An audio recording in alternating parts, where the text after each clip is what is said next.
After the ending of Arrow, Supergirl, Legends of Tomorrow, Black Lightning, and Batwoman, and then Superman and Lois was also confirmed to be in a different universe, The Flash's final season is also now the final season of the Arrowverse, and unfortunately started off really poorly. In this video, I'll be reviewing the first 5 episodes of The Flash Season 9, which together make up a story arc officially titled Rogue War, named after a comic story in the comics of the same name, but the story is certainly much more of a Red Death arc, especially by the end. But let's actually look at that title, because while it isn't totally indicative of what the arc is actually about, it does give me the opportunity to start this video off a bit more positively in talking about the Rogues, or at the very least, some of them. The bad guy Rogues were not great. It was nice to see this new version of Captain Boomerang, this time being an actual Flash villain, and I think they nailed the outfit, but looking any deeper than that in these characters reveals very cheesy villains with no real motivation or goals, who realistically should not be a threat to the Flash at all, even while working together.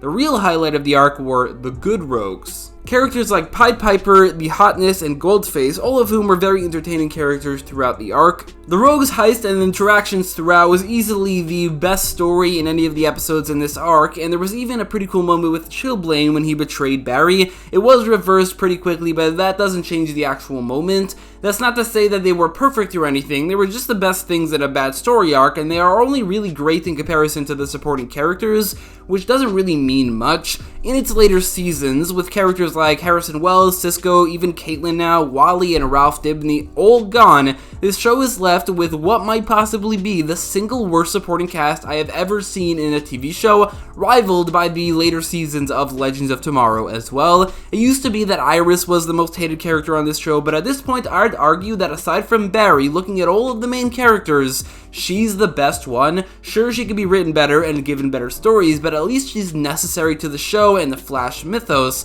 and while this is a personal opinion, I never found her to be unlikable. Everyone else is so unlikable. Literally, there's only 2 main characters on this show who are tolerable, and it's Barry and Iris. There's Chester and Allegra, whose whole will they won't they story arc is both exhausting and irrelevant, and it feels like it's been going on for like 10 years now. Like, literally, nobody cares about this. I don't think there's a single viewer of this show who actually cares about what's going on with these characters. Every scene dedicated to it makes any bit of screen time it took up completely skippable, and has literally no purpose for this show. Individually, they are mostly irrelevant characters as well, who don't really do anything throughout the arc. Chester is really just a discount Cisco. He's the guy in the chair. There's nothing inherently wrong with that, and I'd say that outside of the scenes with or about Allegra, Chester did feel like there was a reason for him being there, and he wasn't actively annoying like he was in previous seasons. But then again, that's not counting the Allegra scenes, which doesn't leave much. And also, Allegra is indeed a completely pointless character who literally adds nothing to the show. She only exists in the role that she does because she's literally like the only character that Eric Wallace created when he was a comic writer.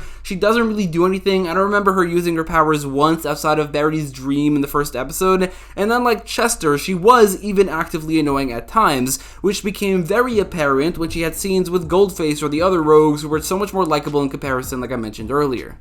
There's also Keon, whose whole existence is just completely baffling and nonsensical. Caitlin Snow has been around since before the pilot episode. She debuted in an episode of Arrow beforehand, and I'm pretty sure has appeared in every single episode since. Over the years, she, like most supporting characters, have suffered through contrived storyline after contrived storyline, and I'll be honest, I never really liked anything they did with Frost by turning her into a hero since like season 4, but what they did here is honestly unforgivable. Caitlin, who again, like I said, has been around since the very beginning, appeared in like every episode, is killed off screen and nobody cares. I mean, they were all so affected by Frost's death in the last season, and then even in this arc, Chillblaine's apparent death affects them so greatly, but not Caitlin's. It's the type of thing where I cannot wrap my head around like the meeting where like the writers come together, they think of this idea and they write it and then they film it and then they put it out there.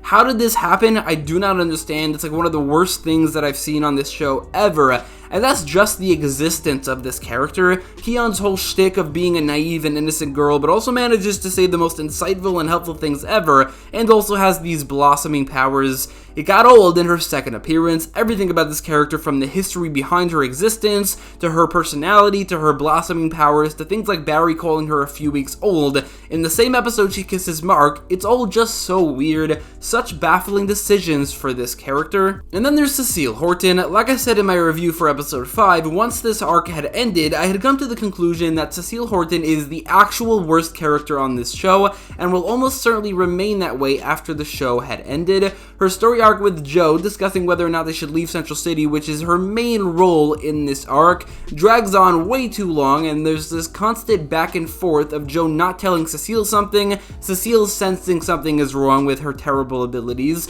Joe says we should leave Central City, and then something happens to reset them back to the first stage. Then, the conclusion they get to that Cecile should stay behind with Team Flash while Joe and Jenna leave because she's so necessary to the team.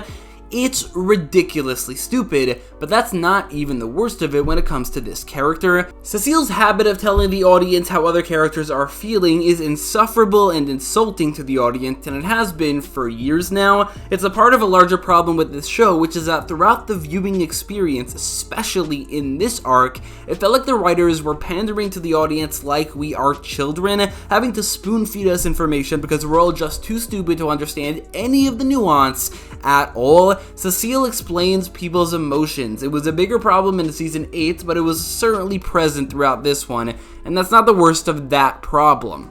In practically every episode this season, somebody will talk about an event from a previous season or even a previous episode in this season, and absolutely every single time they flash back to that event, actually showing it on screen. Doing this once or twice is fine, but it's so constant you get the feeling that the writers have zero confidence that the show is memorable enough that the audience recalls literally anything that ever happens, including in the same arc. They also really don't think that the audience will understand when they're explaining something to them. They have to spoon feed them the information because they just won't get it otherwise. As an example, and this is easily the worst offender of this, is in episode 5, where Barry explains to the Red Death how he got his powers back from Grodd, and there's a flashback to season 6 when Grodd was lent some Speed Force, and then later on, Barry tells Batwoman literally the exact same thing, and another flashback is shown. They said the same thing twice, showed another flashback to the same thing. I mean, this got me so angry when I reviewed episode 5, and it's still getting me angry right now. Also, how does Batwoman even know Barry lost his speed? Where was she? Was she missing? Let's talk about the plot in Red Death because it's such a mess. The actual story arc here does start off relatively well. We have a time loop episode that introduces Captain Boomerang and reveals he's working for Red Death, who has this Zoom-like evil speedster first appearance, and it works. Episode 2 is pretty terrible, but it does expand on the arc, introducing the Fiddler, and shows a bit more of the Red Death. Episode 3 is definitely the peak of the plot, with the Rogues coming together and the Flash coming face to face with the Red Death for the first time. Even more so, Team Flash then puts 2 and 2 together in episode 3, learns about the Rogues using Wayne tech, Ryan Wilder is missing, and the Red Death has a bat symbol. I really liked how smart the team was here. It's only 5 episodes, they have to come up with everything in a very short amount of time, but it works because of it, and that's really where the plot peaked. It was working. Then Red Death unmasked herself, said, "I'm vengeance," made everybody laugh, and everything fell apart. Looking back, it felt like this was the moment of no return. The Red Death was being built up to be a scary and powerful villain, and while we all knew it was going to be Ryan Wilder, I was still personally leaving an open mind for the potential possibility of success. But after this moment, everything changed. Red Death started quoting other Batman movies and TV shows and comic lines, started throwing tantrums and screaming all the time, going from a Zoom-like villain to an 80s Saturday morning cartoon-like villain over the course of like one episode. It also really doesn't help that Javicia Leslie's acting in this role and as Batwoman is absolutely terrible.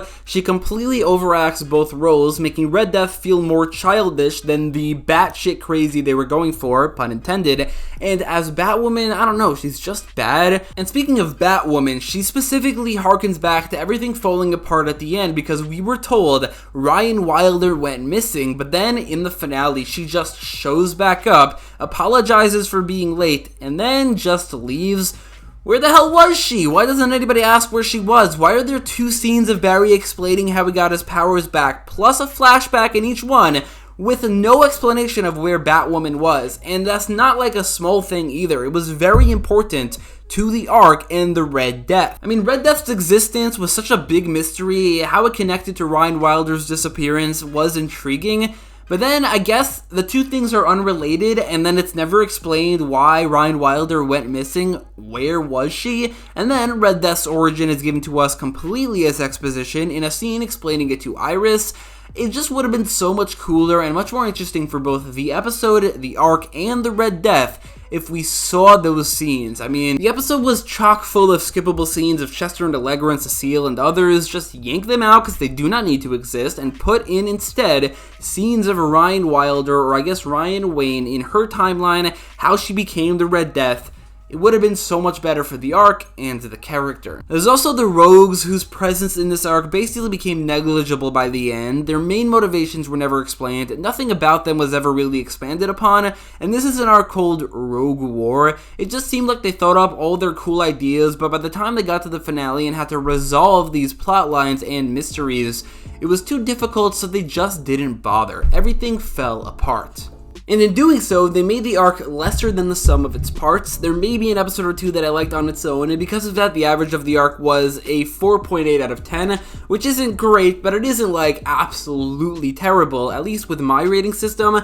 But as an arc, none of the episodes really flow together. Anything that's set up isn't resolved well or at all, and the story ends up making no sense anyway. Even if something is set up well, in an episode that I did give a good score to, which a good for this arc is a 7, but as a whole, they don't work together, so the arc's rating will be lower than the average, which was a 4.8 out of 10, so don't be surprised when it is. I haven't even yet mentioned some more general issues with this show, like for instance, the genuinely terrible writing, the type of thing that even the greatest actors couldn't deliver well, the type of writing that would normally only be acceptable in shows that are made exclusively for little kids. Lines like, "Let's do this one last time" in the opening scene, which made no sense in the context, or "I'm your worst nightmare, dumbass" in the first episode, or Chester telling Batwoman how badass she is, and all the forced Batman lines that Red Death spouted, which sometimes made no sense. She calls criminals a superstitious and cowardly lot, but works with criminals the entire arc. She says the "let's get nuts" line, which didn't make sense in the Batman movie and does not make sense here.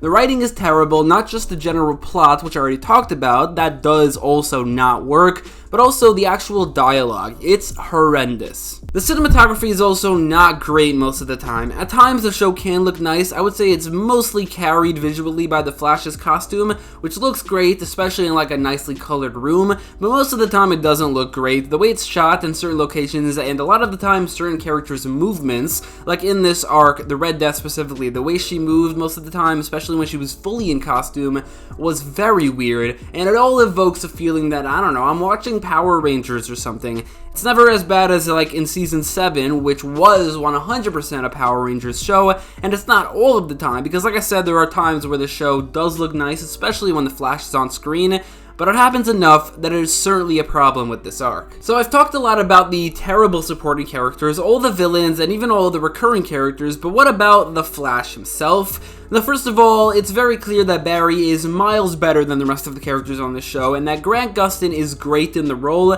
He, for now, is the definitive live-action Barry Allen 100%, but also there's always been issues with this adaptation of the character. In the past, they've really struggled with making Barry feel like a competent leader, or even just an intelligent person, or an experienced hero. The arc was very up and down in this regard. Barry did come to some really quick and correct conclusions in regards to the Red Death, getting out of the time loop and organizing the heist by himself. But then there's also things like Barry saying that they should bring back Frost, not Caitlin, which feels very out of character, trusting Chillblaine after he just betrayed them, which does feel in character but still is really, really stupid. Or in episode 1, where Barry is confused why Iris isn't okay with the future predicting book he created. The book is beyond disturbing. It's the type of lesson it feels like he's learned 1,000 times before. Things like these can make Barry very unlikable at times, but also he's just very inconsistent. Half of the time he's great, and in this arc that's true as well, and half of the time he's kind of just like a crazy person. Still though, he's definitely the best character in this show, and he's the best character in this arc as well. He is the definitive live-action Barry Allen.